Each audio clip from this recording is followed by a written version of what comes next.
I'm Renee Graziano from Mob Wives, and you are watching OMFTtv. The big bang, the reason I'm alive. When all the stars collide in this universe inside. The big bang. The big bang. The big bang. Some people. Brittany Marie sitting here with the infamous Renee Graziano, star of VH1's Mob Wives. Renee, thank you for sitting down with us. You're very welcome. Thank you for having me. Now, before we get into your new book, I'd just like to say, after listening to you speak, you seem very comfortable in your own skin. You're a proud, self-proclaimed, if you will, passionate person. What is it that we don't know about Renee that we may get from the show, or like people have preconceived thoughts of who you are? I think that people draw their own conclusions just from certain words like mafia, because I'm a little loud. People think bully. The furthest thing from bully. People automatically think that we don't have like hearts, or that all the men are bad. My father's an incredible father. Right. You know what I mean? And I think that they kind of, well, how could he be a great father if this is what he did? Well, I don't know. Talk to a government official and tell me how you feel after that, too. So it's almost like, for me, this is my dad. I don't judge. I don't want nobody to judge my family, but they do. So for me, it's almost like being outside of Mob Wives, doing this and speaking. I think people are able to say, wait, she's like just so regular. Right. And you know, I don't have to come with the full face of makeup, and I don't have to be pretend high heel girl. That's not me at all. I just want to be me. It's the real Renee. Yeah, I think I just want to really be me now, and I think I'm okay with it. Okay. Would you change anything that's gotten you to the place you're at now? You know, as much as I despise my son's father, I couldn't change, and I shouldn't say I couldn't. I wouldn't change those things because. And as sad as this sounds, because it's sad, I'm okay with being a domestic violence survivor because I'm able to help somebody else. And I'm okay with my addiction because I'm able to help somebody else. So I don't think that, aside from physical things, you know, no, I think I'm okay. I think I'm okay physically too, but that's a thing. But that's something that I'm still working on, you know. But self-confident. The inside stuff is great. The inside stuff is awesome. It's beautiful. It's some of the outside stuff that I'm not fully comfortable with. This book specifically, I'm very comfortable with myself. And it's funny I should say that because I had such issues over the seasons with physical attributes, but when it came to sex, I was always very, very comfortable. So it was something that we all know, and they have little kids, no? Okay. It's something important to everybody. So I think it was a good way for me to tell what I was experiencing in my life over the years, and it was also a way to maybe help spice up a couple other people's love life. Now let's get right into it. This book, Playing with Fire, the cover, first of all, is really racy. How'd you choose this for the cover? Well, I think this was a collaboration with the book company and all of us. We all agreed that this is definitely the best way. It looks like there's a bunch of fire right there. Right. I mean, although I was like, can we make her hair darker? They were like, Renee, you're on the back of the book. Is that it? My sister would go, that's not enough for you. But I really wanted it to be, if I had to look like that from the back, that's exactly what I would want to look like. Tell me a little bit about Nick and your first meeting, because things move kind of fast between the two of you. That has definitely happened to me in my lifetime. I've had that instant connection with somebody that almost, it's a power trip. And I think for me, that was probably like the easiest thing, is when you play off your own things that have happened in your lifetime. But Nick is non-existent. There is no Nick. There is no Nick. Nick for me is like three different people. I pulled a little bit from three people that made a tremendous difference in my life, and that's how I was able to do that. Okay. I just want to read an excerpt from the book, because then I want to ask you how it was writing things like this. On page 55, you say, She came out of the bedroom wet, literally. The triangle of her dark hair between her thighs was trimmed, but not entirely bare, but just the way he liked it.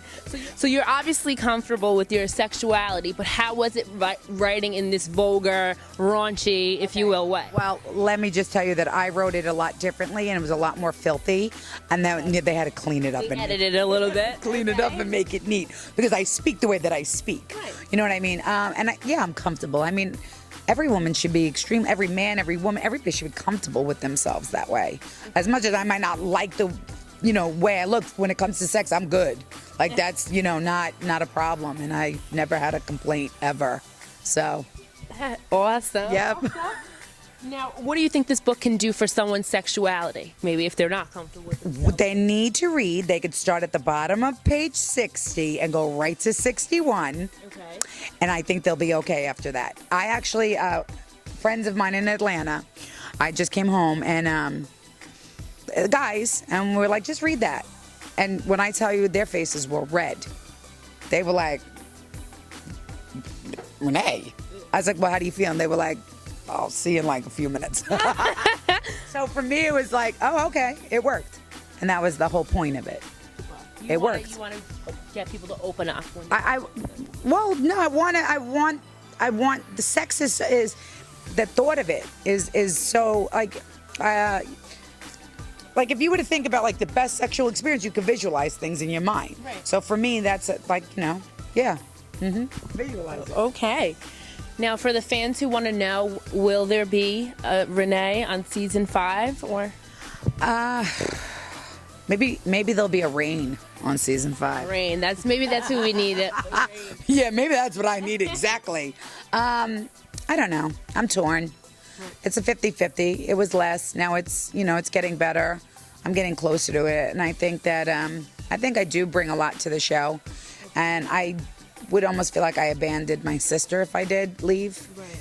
And that's not me, although she wouldn't mind if I did leave, because I think she thinks I've had enough.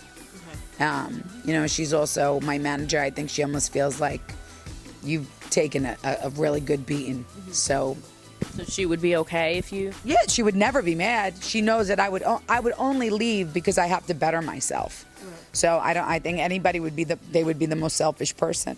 And we don't feel that way about it. We love each other, so she doesn't want to see me suffer. She wants to see me grow. This broke me this year.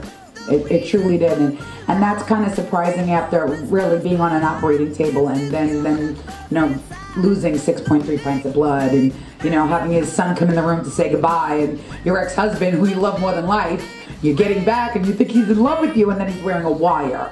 Like for me, those were the worst things, but.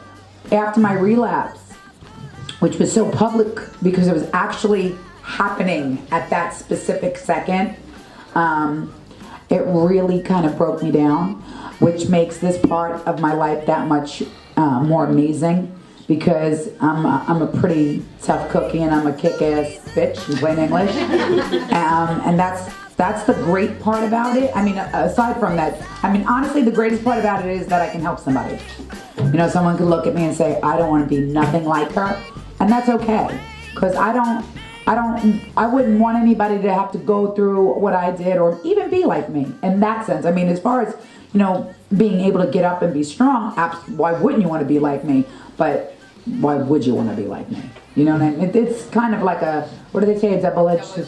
Yeah, definitely. What do you think, it's something that's misunderstood about Renee that maybe your fans can take away from who you really are if you do decide to step away from the show? What would you like people to really know about Renee? There's way much more to me than a mob wife. And to me, that bothers me, because that's it. That before a diamond is a diamond, piece of coal, and it has so many different facets, and not every diamond is perfect, but they're brilliant. Mm-hmm. So I think I want people to see the brilliance, and there's so much more to me. I don't shine because I'm a mob wife. I shine because I'm honest and open and real and love, and I would take a life over money, and not many people would actually really even do that. They would probably take the money. Right. So for me, it's not a money thing. It's more or less, this is a therapy. This is serious therapy. like no doctor could do what this show did for me. So I think for me, I just want somebody to I just want to make a difference. I think that's it. Just want to make a difference, you know.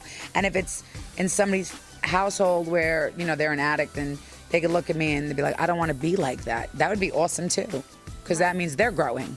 Absolutely. So regardless of how anybody really thinks of me, as long as I'm helping in the long run, I don't really care. Great. Well, thank you again, Renee, for sitting down with OMFTtv. Renee Graziano, everyone.